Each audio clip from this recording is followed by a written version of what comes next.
Welcome. You're with the DragonCruiser.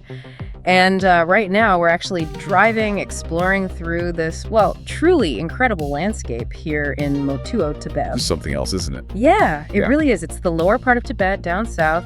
Surprisingly green in spots, but mostly just these absolutely mighty, grandiose mountains that, just loom over everything. Dominating the view completely. Totally. You see tourists everywhere, mostly from other parts of China, just soaking it all in. The towns themselves, the urban bits, they feel kind of familiar, like other Chinese towns. Right, the development patterns. Exactly. But out here, wow, it feels so isolated, so remote, and it's right here, amidst all this breathtaking isolation, that we're looking into a really fascinating and sometimes intensely debated topic. China's huge new project on the Yarlung Tsangpo River. Precisely. Today we're going to try and unpack the just colossal engineering ambition behind it all. We'll explore the very real concerns from downstream countries like India and Bangladesh. And we should look at historical parallels too, right? Like the Colorado River dispute between the U.S. and Mexico. It sheds some light. Definitely. That's a key part of this. We'll also touch on the, let's say, strategic thinking behind this mega project. We've gathered some, I think, really insightful material, and we're eager to explore what it all means. Okay. Where do we start? The scale. Yeah, let's start with the sheer scale. I mean, this thing is being called the world's largest, or a super dam. It officially kicked off July 19th, 2025. Premier Li Chang himself was there for the ceremony. Right, big political backing. Huge. And the numbers. They're estimating 300 billion kilowatt hours of power generation annually. Some sources are saying that's like 3 to 5 times the Three Gorges Dam. Which was already enormous. Exactly. And the cost, get this, roughly 1.2 trillion RMB. That's over 5 times what Three Gorges cost. That kind of money is just, it's hard to even wrap your head around. It really is. But what's maybe even more fascinating than the sheer size is the engineering approach. It's quite brain-bending, actually. How so? It's not just a giant concrete wall. No, not in the traditional sense. The core idea uses this cut, bend, straighten, tunnel diversion method. It sounds technical, but basically. Okay. They're digging these massive tunnels through the mountains. They're taking advantage of this huge natural bend in the Yarlung Tsangpo River, where it drops. I mean, it plunges over 2,000, maybe 2,300 meters in just 30 to 50 kilometers. Wow, that's a steep drop. Insane drop. So this creates this enormous natural dam effect, It gives them immense hydropower potential without having to build a ridiculously high wall right across the main river channel. Okay, so tunnels, less of a massive wall. Does that mean they're avoiding creating one of those huge reservoirs that flood everything? Because that's usually the big downside, right? Displacement, lost land. That's exactly the claim. The idea, at least according to the proponents, is to minimize the surface disruption, the environmental footprint. Sources suggest they only need a relatively small dam, maybe 30 meters high, at the intake point to feed the tunnels. Just 30 meters for that much power. Right.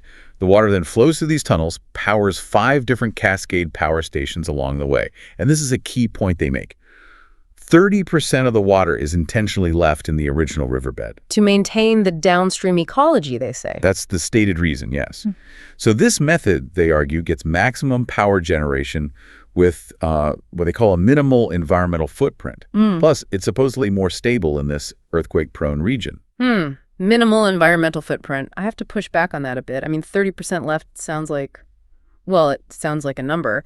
But for a river, this massive rerouting 70% of the flow, even if it's underground through tunnels, surely that has major ecological consequences for the main channel, the fish, the ecosystem that depends on that full flow. That's a fair challenge. It feels like you're just shifting the impact, maybe making it less visible, but not really minimizing it, like an environmental shell game.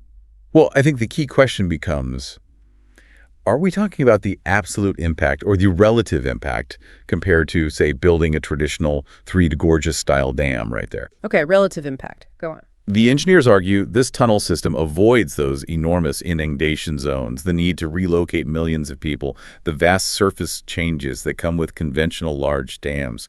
Those often have far more visible, immediate impact. True. The displacement issue is huge with big dams. So they claim this tech allows for, unprecedented efficiency while being more eco-friendly because it maintains some flow in the natural riverbed.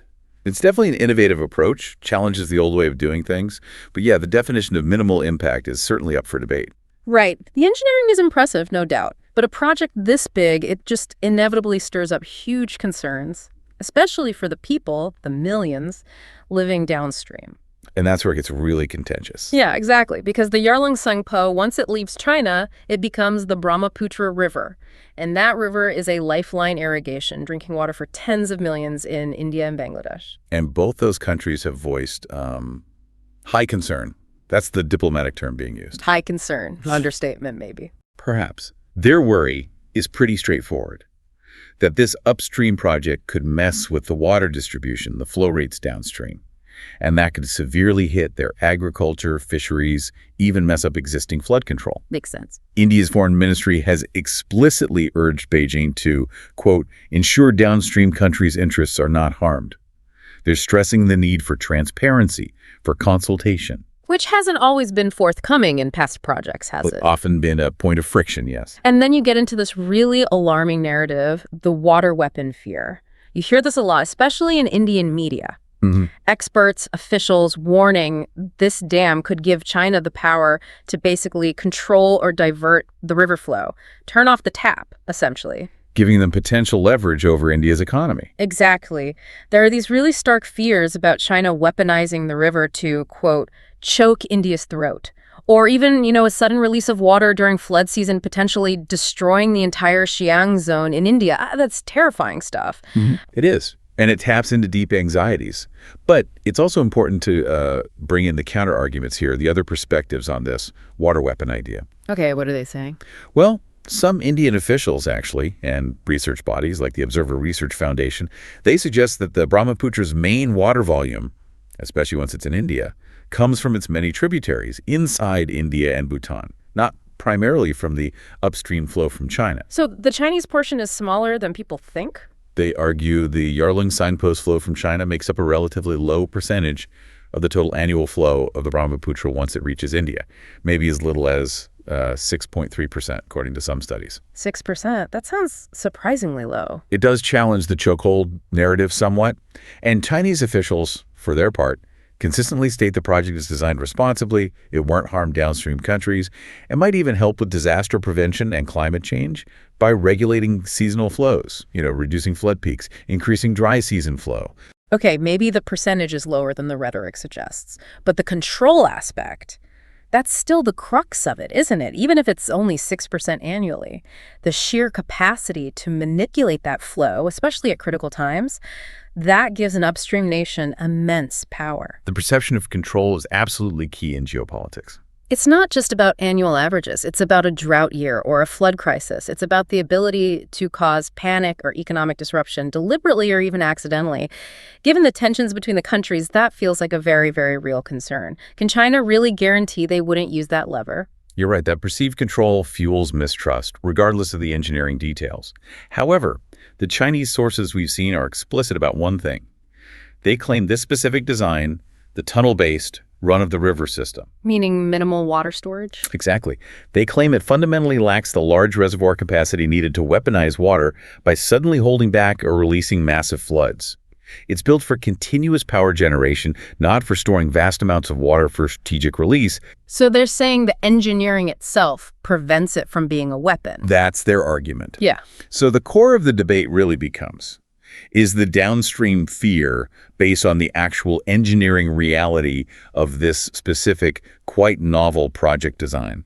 Or is it more driven by the broader existing geopolitical mistrust between the countries? The critical distinction to make. A distinction that's hard to separate in the real world, I guess. Very difficult. And this whole situation, it's not happening in a vacuum, is it? This isn't the first time nations have clashed over shared rivers. We mentioned the Colorado River earlier. Maybe we should unpack that a bit as a cautionary tale. Yeah, I think it's a really relevant historical parallel. What happened there is quite striking.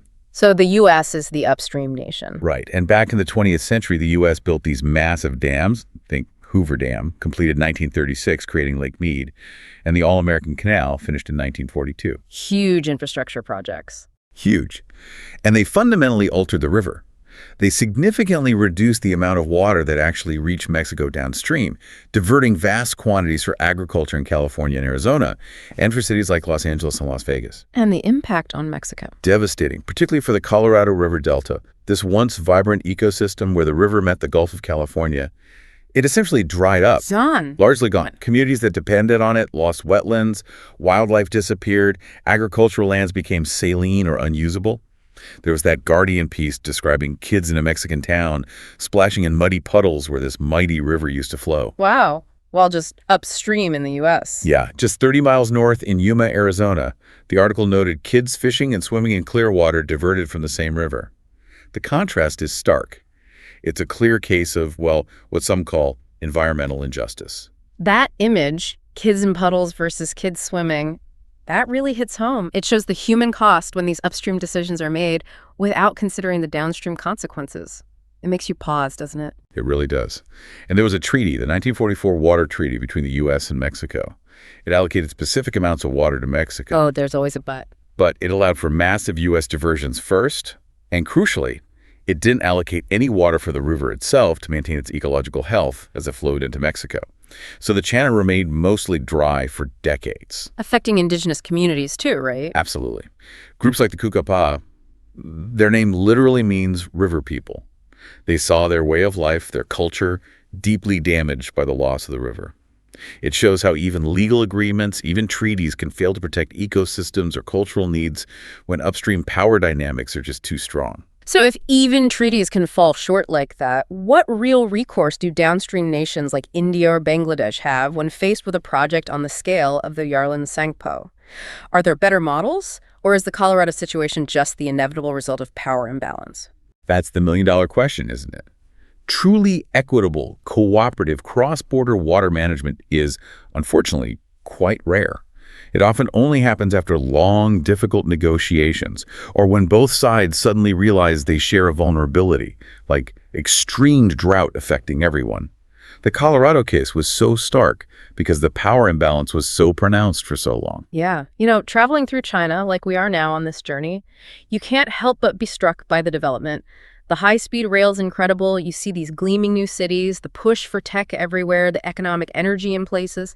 It's genuinely impressive, the scale of ambition. The pace of change is remarkable. It really is. But then you look at a project like this one on the Yarlung Tsangpo, right here in this remote, stunningly beautiful but sensitive region, and you think about that Colorado River example, you see the drive for progress, for energy, for national development. Powering electric cars, AI data centers, as the sources mentioned. Right, all that modern stuff.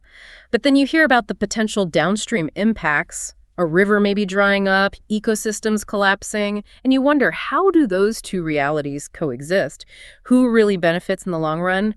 And what are the trade-offs? It really mirrors that Colorado situation in a way. It does. That tension between national development goals, energy independence, economic growth, and the cross-border environmental or social consequences, that's a universal challenge. The Colorado serves as that historical mirror, showing the potential for really negative outcomes, intended or unintended, when water becomes tangled up with national strategy. These aren't just technical engineering decisions, they're deeply political. Which brings us neatly to the strategic side of things, because beyond just generating electricity, it seems pretty clear this Yarlung Tsangpo project is seen, at least by some, as part of a bigger geopolitical game, especially concerning India. Absolutely. Some of the sources we looked at are quite blunt about it. They frame it as a strategic move intended to provide, quote, deterrence leverage against India. Deterrence leverage? Well, partly through the infrastructure build-out required for the dam itself. They have to build high-grade roads capable of handling heavy construction equipment. And those same roads can also handle heavy military equipment. Precisely. In a disputed border region. So the argument is that the project inherently helps strengthen China's actual control over the border.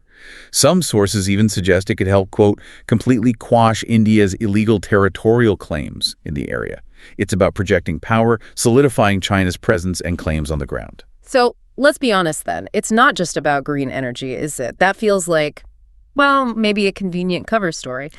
This sounds like a very calculated accession of territorial claims, a way to gain significant strategic advantage. Look, the strategic dimension is undeniable.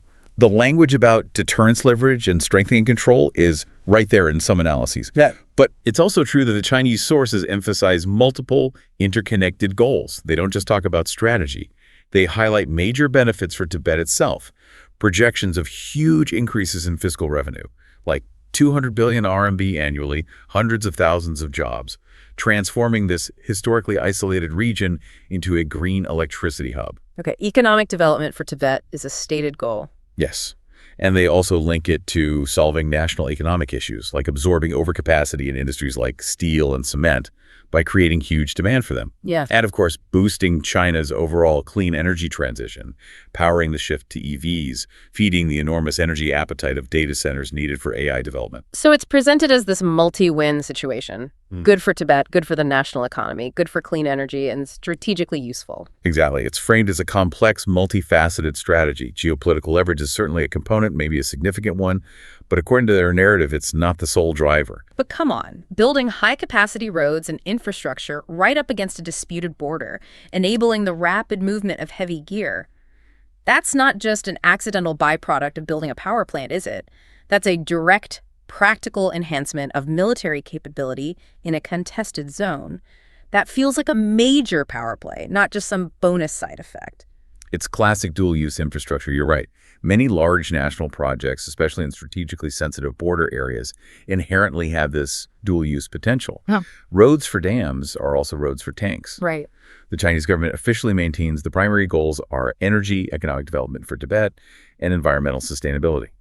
But yes, outside observers and even some internal Chinese analyses we've seen clearly acknowledge the project's potential to bolster border control and provide that strategic edge. So it serves multiple masters. It's a powerful example of how a single massive infrastructure project can simultaneously serve economic, environmental, and national security goals. And those goals can sometimes seem complex, even contradictory, making it really hard to disentangle the primary motivation. So wrapping this up, what does this all mean for you, our audience? Well, it's a stark reminder, isn't it?